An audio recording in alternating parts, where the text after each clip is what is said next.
You're already studying. I know you. I know you too. Wait, and I know this face. Yes. Look at this face. Yeah. Actually, I don't. I've never seen this. You only told me about this car in concept. It was in pieces, and I was thinking like, how the heck are you going to be able to finish this in time for SEMA? In that time, yeah. No, we had an engine failure, complete damage, 48 hours before it had to go on the ship. So we were really working 48 hours, 3 people, rebuilding the new engine with all the parts, everything together in that time. So then what version is this build? Like how many versions have you done? No, that's the second one. Okay, so number 2. Number 1 was already pretty crazy. No, number 1 was crazy, but it had no power. It was just driving. It looked pretty much like that. The biggest difference is that the exhaust now through the roof and the turbocharged on the side. The first one was not turbocharged, to be honest. Yeah. And so this is now a step up. And I know this car actually makes no sense, but for Germans to build a Golf 2 like that is kind of special, you know? This is so insane in concept, and it just looks so cool. To do it's difficult. You always come up with these little ideas that I don't even know how to put it. It's like a cartoon, you know? You Me just, or the cars? both. Oh, okay. You know, you're coming up with these ideas. I don't even know how you come up with these ideas. You know what? I can say that in English, because if I would say it in German, it maybe sounds a bit crazy. Sometimes I'm afraid when I have ideas. So when it comes up, I think, you know what, we could do this, and then we do this. And I'm from the building side, so when the idea gets too crazy, I say, you know what, this will not be possible to build.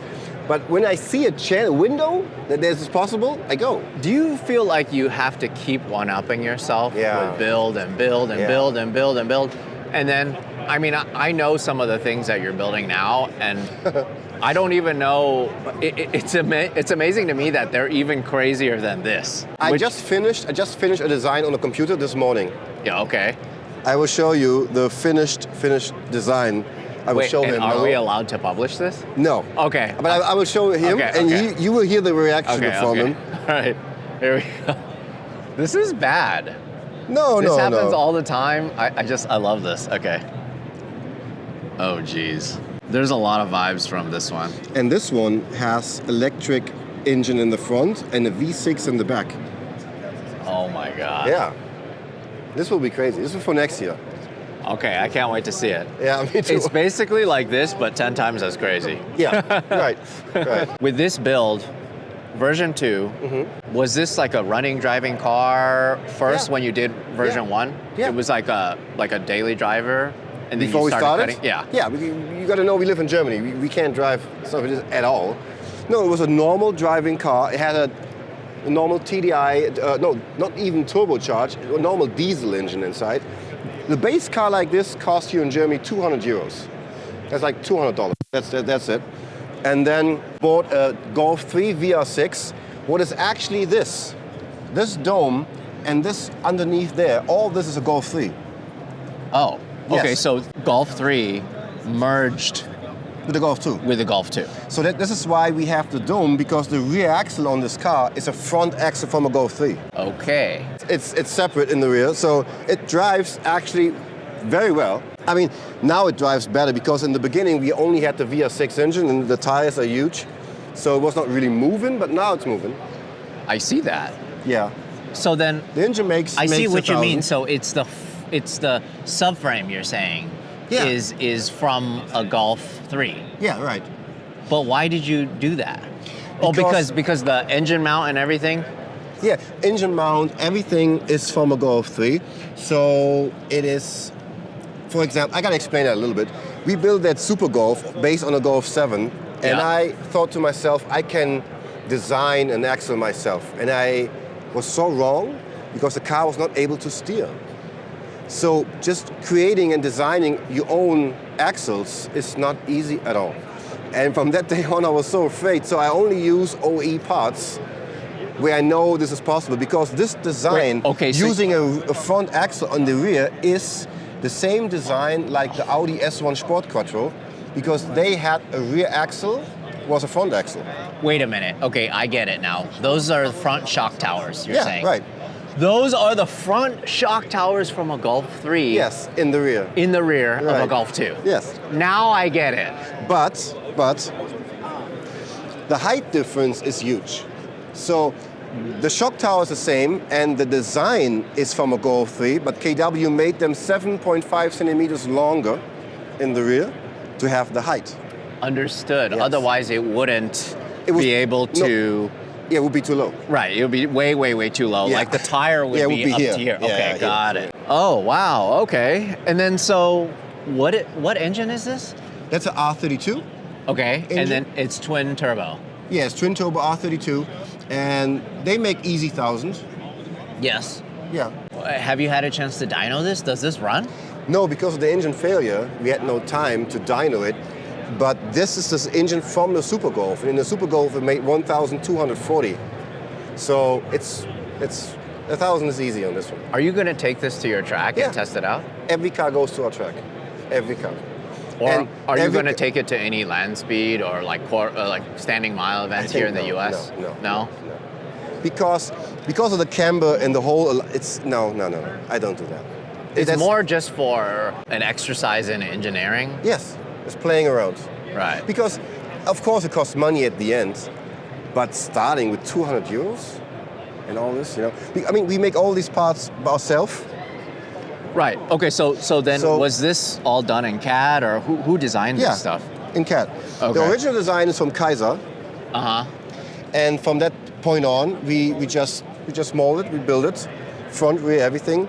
And I mean, you've been to our place many times. Yeah. And when next time you're coming, we will finish our design studio and own paint shop then. So okay, and then I have a question. What Yeah. did you make this face mask out of? Like, is this metal? Yeah, of course it has. It's working.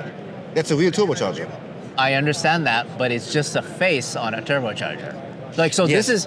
this is So basically. we had to do it in many pieces. So not many, 2 pieces. You can screw this off. Uh huh.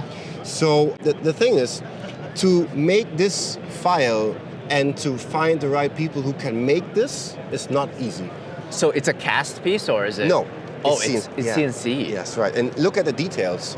Yeah. And after finishing all this details, you have to polish it, and then it's real gold. It's Oh, you plated it. yeah, it's real with gold on it. This one. But what material is it? Aluminum? Yes. Oh. Also so the that's whole- why it's so shiny, because it's real plated gold. Check out the intercooler. The whole intercooler is gold. Yeah, the intercooler completely is gold. So that's also gold plated, Yes, complete. and that's an air to water setup. Yeah, right. Huh. And then you see the pipes. Yeah. We mixed the red and the green water to have gold water. And this is the pipe going through the front to the coolers, and the other one is going back to the intercooler. So it's So it's like it's almost gold- like Toyota and just regular green coolant. Yeah, right. Mixed together makes gold coolant. Yeah. So this is how we got the gold color to think it's gold that we use to cool it. And even the shift knob is gold plated. Yeah. What a flex. I love driving my 996 Turbo, but after a few weeks, the battery always goes dead. When it needed a jump start using the lead acid battery, I had to pop off the cover for the keyhole, open the door with a key, pop off the fuse cover, plug in the jump starter to the vehicle to open the front, take off the cover for the battery, then jump start the car.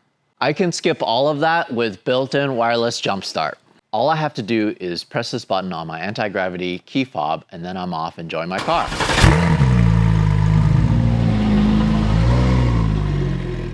Did you have a chance to drive this yet at all? We finished the car 15 minutes before the latest navigation time to go to the harbor to put it on the ship. So I only drove it on the trailer. Do you think it would be pretty hot when you're sitting in it? No, I drove it before the engine modification, and it's absolutely not. You can drive it. Do you think it's gonna spit flames here? I know it does. But bad. And we built so many cars, but this one is honestly too loud. This is so... You have to wear earplugs. It is so loud. So, got a small gas tank, and we got all the piping going on from the front to the rear, the batteries underneath that. And then, yeah, it's not so nice because we had no real time. But it's functional. It works, absolutely. Yeah. No, easy to access. Got the KW here. No problem with the weight. Because a lot of the weight is in the back and nothing in the front from the driving? It's okay. He has a couple screws loose, okay? His head is not right. It doesn't matter. No, it's actually around, I think it was 61. 61 in the back. Yeah. Okay. So And this is functional too? Yeah, this is the one for the intercooler. Oh. And I knew the car will be on the booth from Wagner, so I thought, you know what? Because there's easy room behind it, and I like the style, so we just put it outside of the car. It's almost like German Bosuzuku style. Yeah, right. Like it has But nice you will have the brackets big, and stuff. you will have the yeah, big, I know. That's what I'm saying. the big pipes. It makes it German because it's actually finished nicely. It's mounted nicely. Yeah. It goes right into the bumper. No, but I like your style way more, to have these pipes going one round and then going to the headlight.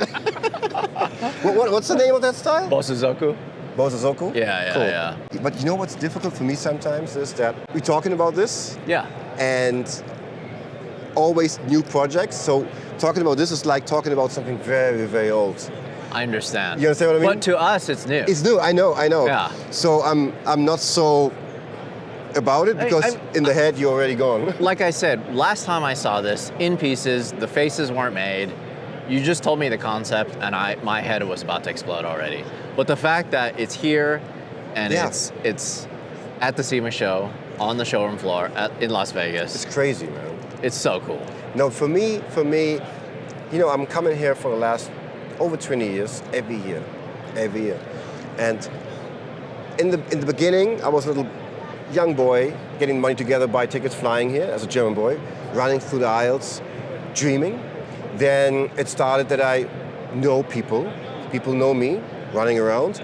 And then the last 2 years in a row, people want to have the cars from Germany to the SEMA show, and it's in the hall. So it's, for me, sometimes super difficult to really understand what's really going on. I mean, in Germany, people know what we're doing, but this got so international, that's really crazy, because on the show, people ask me, and they know there's so many more cars, like, can we have one for next year? Can we also have one for next year? And this is, for a tuning guy, especially from Europe, it's the highest appreciation you can get. Well, you want to talk about appreciation. I appreciate that my car is neighbors with your car. Oh yeah, I know.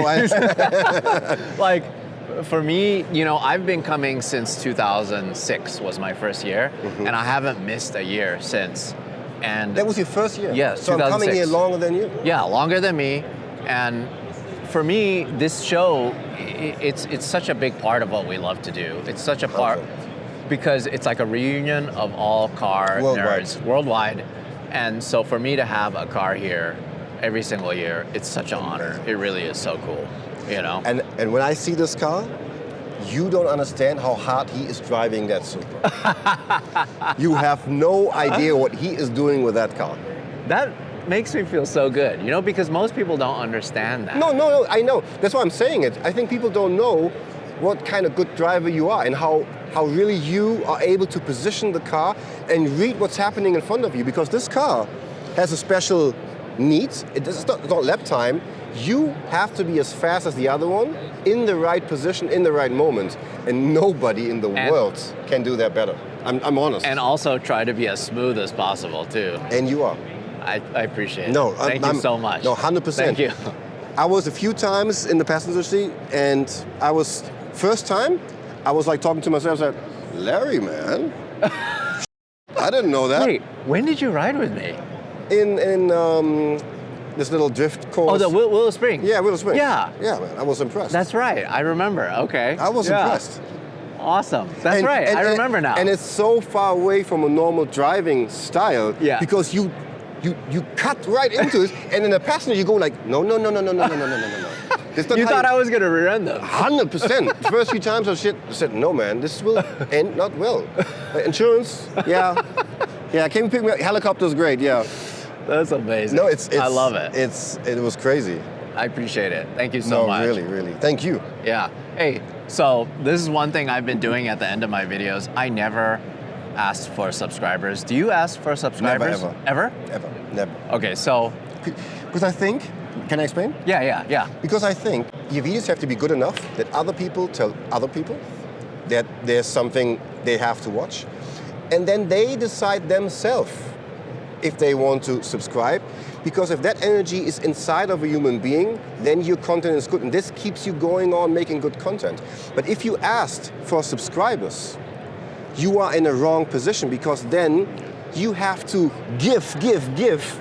But otherwise, it's way nicer if they decide. And when there are not enough people who want to subscribe, your content is not right. Okay, well, my rebuttal to that is I'm merely reminding people that it's something they can do if they appreciate the content that we're doing, because... I mean, we talk very open, very often. Yeah. The last few days, we talked a lot. Yeah, so basically, if you happen to enjoy the content that I'm doing you with could possibly my buddy, push this little thing. thank you, appreciate it. Always a good time shooting with you, so thank you so much. Anytime, bye-bye.